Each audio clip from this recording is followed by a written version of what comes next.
Chers amis Sheffield, bonjour, c'est Jawar Benfraj de Best of Chess. Donc aujourd'hui nous allons parler de clouage. Donc le clouage c'est une manœuvre tactique et en fait c'est une attaque qui vise à bloquer la mobilité d'une pièce. Si cette pièce n'est pas suffisamment protégée, le clouage pourrait engendrer la perte de la pièce clouée.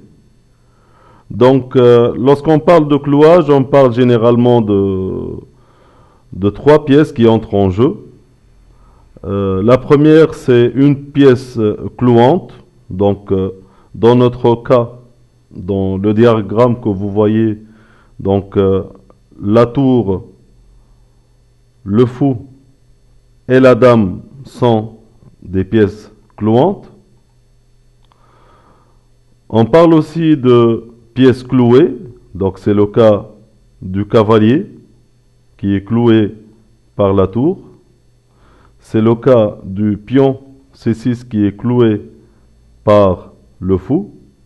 Et c'est le cas du fou en D8 cloué par la dame. Et donc, la troisième pièce qui entre en jeu, c'est la pièce arrière. Et dans notre cas, il s'agit du roi.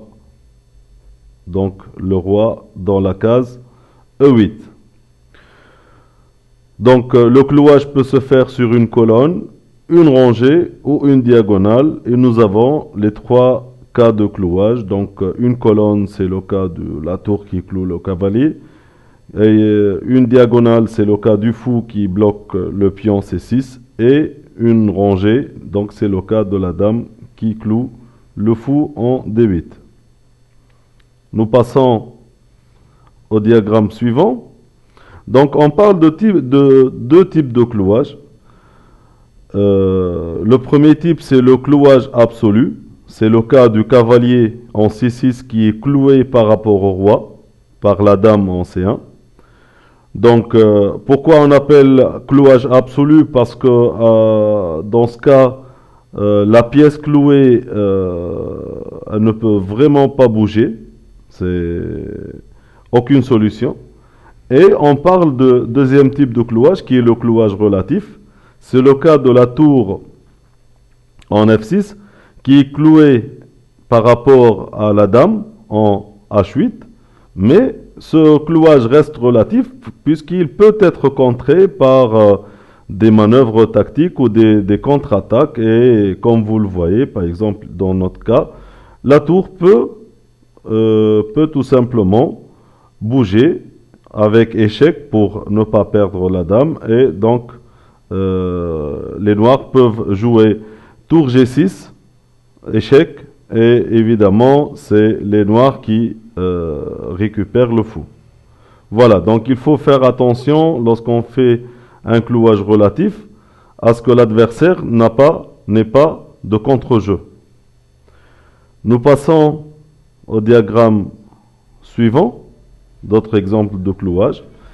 Et donc, le clouage peut se faire aussi par rapport à une case, telle que une case qui représente une menace de mat. Et nous avons devant nous deux exemples. Donc, le cavalier en C3 est cloué. S'il bouge, la tour en C2 peut donner mat en C8. Donc, c'est un premier cas. Et le deuxième cas, c'est, comme vous le voyez, le fou en F4, il est cloué par rapport à pas à une pièce, pas au roi, mais par rapport à une case dangereuse. Donc, si le fou bouge, la dame en F7 peut donner mat en F1. Donc, nous allons voir quelques exemples.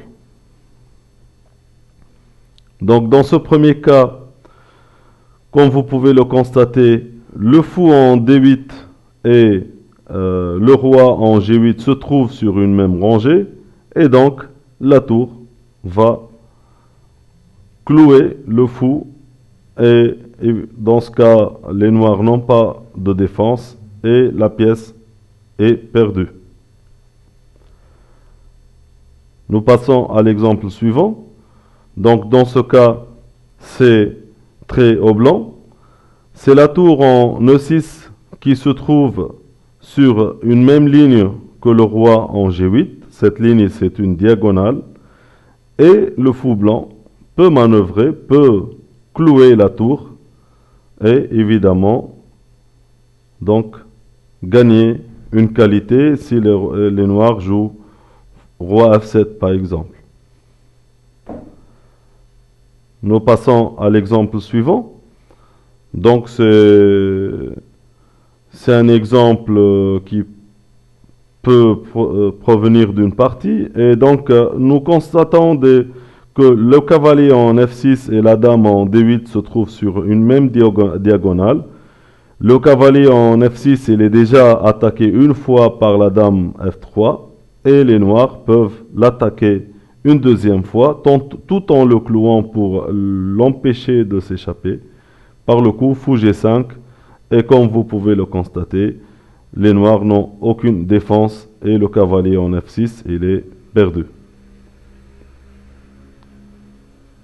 Nous passons à l'exemple suivant. Donc, dans notre cas, le roi en H2 et la dame en G3 se trouvent sur la même diagonale. Le fou A5 peut donc faire le clouage par le coup fou C7 en clouant la dame par rapport au roi. Pas de solution pour les blancs qui ont deux choix, soit dame prend fou, cavalier prend dame et donc les noirs gagnent la dame.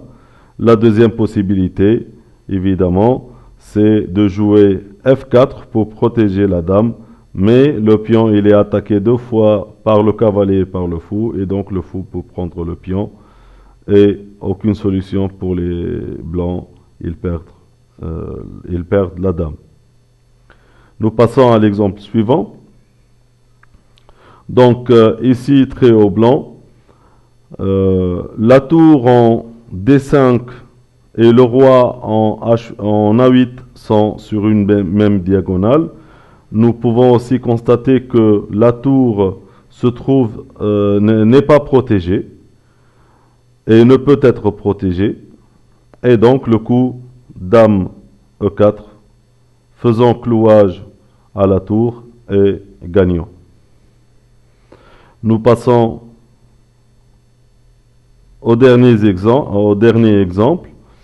Donc, nous constatons que la dame en D3 se trouve sur une colonne et se trouve sur la même ligne que la case D8, qui est une case, disons, une faiblesse. Si cette case est atteinte par la tour blanche, la tour peut faire mat. Et donc les blancs vont exploiter cette faiblesse en jouant tout simplement tour D1. Donc si la dame se déplace en B5 par exemple, bah, tout simplement les blancs font mat et donc les noirs n'ont aucune chance et ils perdent la dame, tout simplement dame prend tour, fou prend dame. Voilà, comme vous pouvez le voir, comme toujours dans la tactique, il faut toujours être un bon observateur. Et nous allons passer à quelques exercices. Donc, nous passons à l'exercice numéro 1. Donc, ici, je vous laisse quelques secondes de réflexion.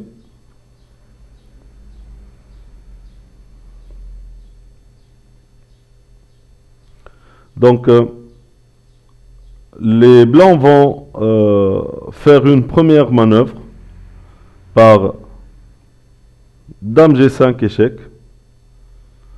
Et la dame va attaquer en même temps le roi et la tour en D2. À première vue, la tour elle est protégée par le pion C3. Mais ce n'est pas une réelle protection puisque sur dame prend tour, le pion il est cloué. Si le pion C3 prend la dame, tout simplement, les blancs continuent par tour prend dame, échec. Évidemment, ils peuvent poursuivre le pion D2, ne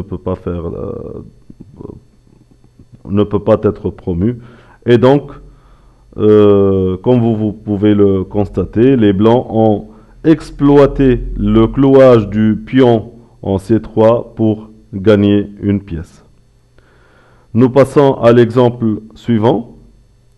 Donc, comme d'habitude, quelques secondes de réflexion et si vous voulez plus de temps, vous pouvez faire pause.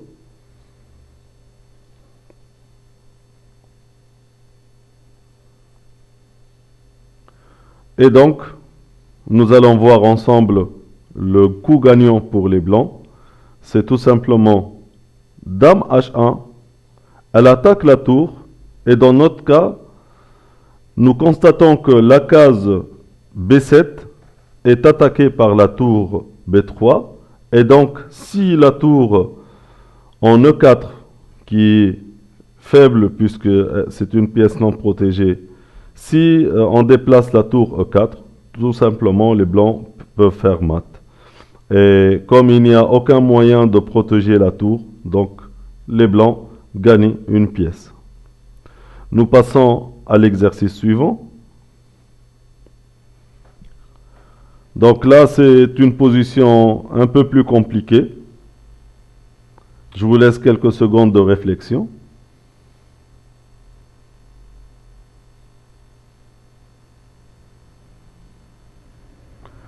Donc, le coup gagnant pour les blancs, c'est tour G8 échec. Les noirs sont dans l'obligation de prendre la tour. Et dame prend G8 échec. Ici, comme vous pouvez le constater, à première vue, le cavalier en F6 protège la case G8, mais vu le clouage du fou, donc c'est une case faible. Et donc, dès le départ, on peut constater que la case G8 elle est attaquée par 3 pièces blanches et elle n'est réellement défendue que par 2 pièces qui est la dame en F7 et le roi en G8 et le clouage du fou contre le cavalier F6 engendre évidemment le mat. Nous passons à l'exercice suivant. Comme d'habitude, quelques secondes de réflexion.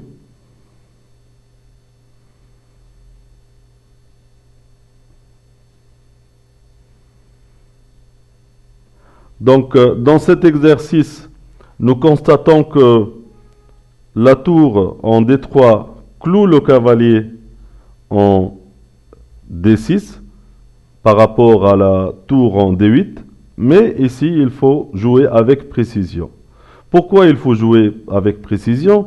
Parce que si on attaque directement le cavalier, par exemple, par le coup fou C5, eh bien, tout simplement, les noirs ont une solution de défense, puisque c'est un clouage relatif, et ils peuvent jouer, par exemple, le coup cavalier F7, sauvant le cavalier et en même temps protégeant la tour, et donc les noirs ne perdent rien dans ce cas. Donc, dans notre position, il faut d'abord placer ou forcer la tour noir à se placer dans une case qui ne peut plus être protégée par le cavalier. Donc le premier coup préparatif c'est fou B6, attaquant la tour. Évidemment, si la tour quitte la colonne D, les blancs prennent le cavalier avec la tour et protègent le fou. Et dans le cas de tour B8, donc les blancs peuvent soit prendre le cavalier en D6, soit menacer fou C7 et prendre le cavalier, attaque double. Et donc, la seule solution pour les noirs, c'est de jouer tour D7. Et dans ce cas, le cavalier cloué, on va encore l'attaquer une deuxième fois avec le fou. Et donc, ici on bouge le cavalier, tout simplement, on perd la tour en D7. Nous passons à l'exercice suivant. Donc, en fait, c'est une petite miniature qui a été jouée dans une partie en 1988. Les Blancs, Alonso Zapata jouait avec les Blancs contre l'ex-champion du monde à Nantes. Donc, nous allons voir le début de la partie. E4, E5, cavalier F3, cavalier F6. Cavalier prend E5, c'est la défense Petrov. D6, cavalier F3, cavalier prend E4. Un petit piège de la part de Zapata, cavalier C3. Évidemment, il y a des solutions, mais Anand commet une grave erreur en jouant le coup fou F5, pensant qu'il va protéger le cavalier en jouant un coup de développement, mais c'est une erreur fatale, puisque tout simplement les Blancs vont utiliser la technique du clouage par le coup Dame E2, et donc une pièce blanche est perdue. Et dans ce cas, si par exemple les noirs essaient de protéger le cavalier par le coup D5, et bien tout simplement les blancs vont jouer D3 et le cavalier est perdu. Et comme vous pouvez le voir, les noirs ont abandonné suite à Dame E2. Donc, comme vous pouvez le constater, le clouage c'est une manœuvre tactique très courante. Elle peut paralyser des défenses. Elle peut être à l'origine de gains de matériel, de gains de pièces. Et c'est une technique qui est couramment utilisée, même à très haut niveau. C'était Jawhar Benfraj de Best of Chess. Merci.